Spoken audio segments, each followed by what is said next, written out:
మేము జగన్కు super check పెట్టబోతున్నాం. Chess గేమ్లో ఉంది. చెక్ అంటే రాజుకు చివరాట. మేము అతన్ని వేటాడతాం. మా ఆట సక్సెస్ అవుతుంది. అతనికి ఎండ్. మా కూటమి పెరిగి పెరిగి పెరిగి అంతరిక్ష స్థాయి. అతనిది అధోగతి. తరిగి తరిగి తరిగి అంతరించిపోతుంది. పార్టీ డైనోసార్ కాబోతుంది. అది తెలుసుకోవాలి అతను. అతను ఏం చేసినా పప్పులు ఉడకవు. మేము ప్రతి అంశాన్ని తూచా తప్పక పాటిస్తాం. అతన్ని చా అనేటట్టుగా చేస్తాం. అతన్ని బతుకు ఘోరం చేస్తాం. కేసులో ఇరుక్కోబోతున్నాడు. మొన్ననే జోగి రమేష్ సిట్టు 2లో ఇరుక్కున్నాడు. తమ్ముడు కూడా. సిట్టు 1 సీరియస్గా ఉంది. ఇప్పటికే అరెస్ట్ అయినారు. ఐఏఎస్ ధనంజయ రెడ్డి, అతనితో పాటు ఉండే పిఏ కృష్ణమోహన్ రెడ్డి, శ్రీధర్ రెడ్డి. అది సిట్టు 1, లిక్కర్ సిట్టు 1 ఇరుక్కున్నాడు. 400 కేజీల బంగారం కొనేది ఈడీ మెయింటైన్ చేస్తుంది. మహాతల్లి భారతి గారు 400 కేజీలు, కేజీ ₹1 కోటి బంగారు. ధనదాహానికి అర్థం లేదు. నేను ఎప్పుడో చెప్పిన, జగన్ రెడ్డి అధికారంలో ఉన్నప్పుడే 2020లో అనంతపురం మీటింగ్లో, అయ్యా ఆయన యొక్క ఆలోచన ఎట్టున్నది ఆ రోజుల్లోనే, నేనే రాజు, నాదే రాజ్యం, నాదే రాజ్యాంగం, అదే భారతీయ రాజ్యాంగం అని. అదే భారతీయ రాజ్యాంగాన్ని తూచా తప్పకుండా అమలు చేస్తున్నాడు. మన సిగ్గుల పులివెందుల ఉప ఎన్నికల్లో 10% మాకు వచ్చిన ఓట్లు రాలే. టోటల్ ఓట్లలో అయితే 9%, 17% రావాలి. డిబేట్ రాకుండా చేసినాం. అదేదో మతలబు చేసినామంట. మేము మతలబు చేసినాం. 11 నామినేషన్లు పడినాయి. సిగ్గుండాలి కదా, అటకాయించాలి కదా. అదే పులివెందుల్లో ఒక్క నామినేషన్ లేకుండా చేసి చివరికి సర్పంచ్ ఎలక్షన్లో వార్డు మెంబర్ లేకుండా చేసినాడు. అతను మాట్లాడేదానికి హక్కే లేదు. అతను ఉద్యోగాల విషయాలకు వచ్చినప్పుడు మెయిన్ ఉద్యోగస్తులు 3 కోరికలు ఉంటాయి.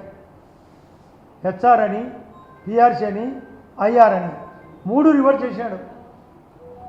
గౌరవ ముఖ్యమంత్రి గారు పిఆర్సీకి ప్రపోజల్ ఒప్పుకున్నాడు. ఒక ఇంక్రిమెంట్ డిఏ కూడా పెంచినాడు. ఏమన్నా అక్షయపాత్ర అనుకుంటున్నాడా? బడ్జెట్ అంటే కల్పతరువు కాదు, అక్షయపాత్ర కాదు. ఉన్న డబ్బును పొదుపుగా, పద్ధతిగా, సెంట్రల్ సహకారంతో అన్ని పనులు చేయడమే బడ్జెట్ రూపకల్పన. 3,22,000 కోట్లు మన బడ్జెట్ పయ్యావుల కేసీఆర్ గారు పెట్టినది. 50,65,000 కోట్లు సెంట్రల్ బడ్జెట్.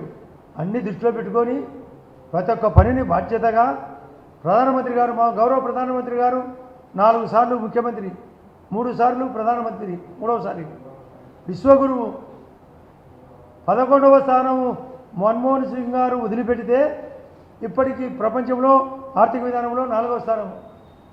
రేపు 2 ఏళ్లలో 3వ స్థానము, 4 ఏళ్లలో మొదటి స్థానము రేపు పోలింగ్ నాటికి.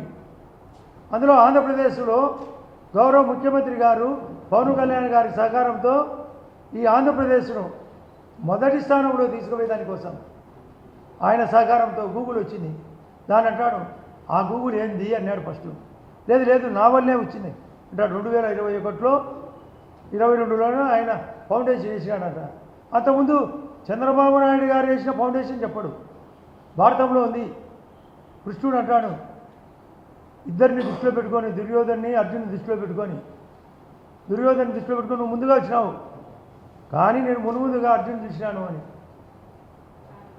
అర్జున్ని ముందుగా చూస్తాడు కృష్ణుడు నిద్రలేచి. కాకపోతే ముందు దుర్యోధనుడు వచ్చిండొచ్చు. కానీ ఇక్కడ 2019లో గూగుల్ పైన భూముల కేటాయింపు చేసి చంద్రబాబు నాయుడు గారు చెప్పేది చెప్పాడు. తను పొడిచినట్టు చెప్తాడు. ఎట్లుగా చెప్పలే. 16 కోట్ల సంవత్సరాల కిందట ఈ భూమి పుట్టింది. అది కూడా ఈయనే స్టార్ట్ చేసినట్టు చెప్పగలడు.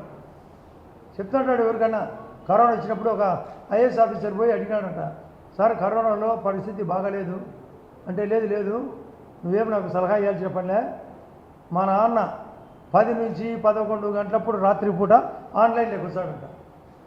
అది ఎట్లుందంటే జగదేక వీరుడు అతిలోక సుందరి సినిమాలో ఆమ్రీష్ పూరి అని ఒక విలన్ అందరినీ కింద కూర్చోబెట్టుకుంటాడు. అందరూ భజన పరులను. నేను ఇప్పుడే మీకోసం దేవునితో మాట్లాడి ఇచ్చానని అట్టాటి డైలాగుల మాస్టర్ ఈ యొక్క జగన్ రెడ్డి. ఈ పప్పులేం ఉడకవు.